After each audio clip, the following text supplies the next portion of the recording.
Hello दोस्तों, नमस्ते, प्रणाम, हर हर महादेव। अपने यूट्यूब चैनल पे आप सभी लोग का स्वागत, वंदन, अभिनंदन करती हूँ। जितने हमारी यूट्यूब फैमिली है सभी लोग का बैठ के प्रणाम करती हूँ। दोस्तों, भर भर के आशीर्वाद देना आप लोग। और सावन का लास्ट सोमवार है, आज चौथा सोमवार है। तो आप लोग के बीच में बहुत ही प्यारा भजन गीत लेकर आए हैं। भोला भजन गीत है, आप लोग गीत पूरा सुनिएगा दोस्तों। बहुत ही प्यारा भजन गीत है। और हमारे चैनल पे जो भाई बहन नए हैं, हमारे चैनल को सब्सक्राइब करें, शेयर करें, लाइक करें दोस्तों। अपनी छोटी बहन को ज़्यादा से ज़्यादा सपोर्ट करें। आइए सुनाती हूँ, जैसा भी लगेगा आप लोग कमेंट में बताइएगा। डम डम बाजेला डमरुआ हमरे भोला जी के। डम डम बाजेला डमरुआ हमरे भोला जी के। डमरू के आवाज वही जंगल में सुनाला हो। डमरू के आवाज वही जंगल में सुनाला हो। जहाँ मोह तोड़त रहली धतुरवा अपनी भोला जी के।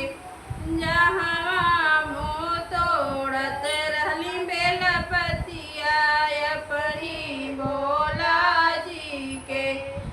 डम डम बाजेला डमरुआ हमरे भोला जी के। डम डम बाजेला डमरुआ हमरे भोला जी के।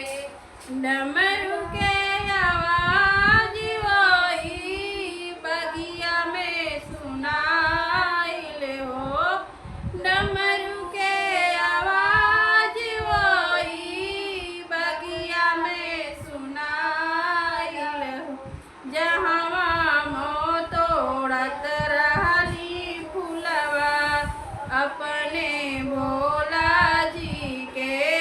जहाँ मोह तोड़त रहली भंगिया अपने भोला जी के। डम डम बाजेला डमरुआ हमरे भोला जी के। डम डम बाजेला डमरुआ हमरे भोला जी के।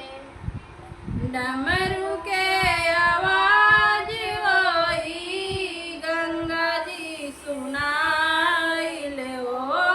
डमरू के आवाज वही गंगा जी सुनाइल हो। जहाँ मोह भरत रहली जलवा अपने भोला जी के। जहाँ मोह भरत रहली जलवा अपने भोला जी के। डम डम बाजेला डमरुआ हमरे भोला जी के। डम डम बाजेला डमरुआ हमरे भोला जी के। तो हर हर महादेव दोस्तों, छोटा सा गीत है, आप लोग पूरा सुनिएगा दोस्तों।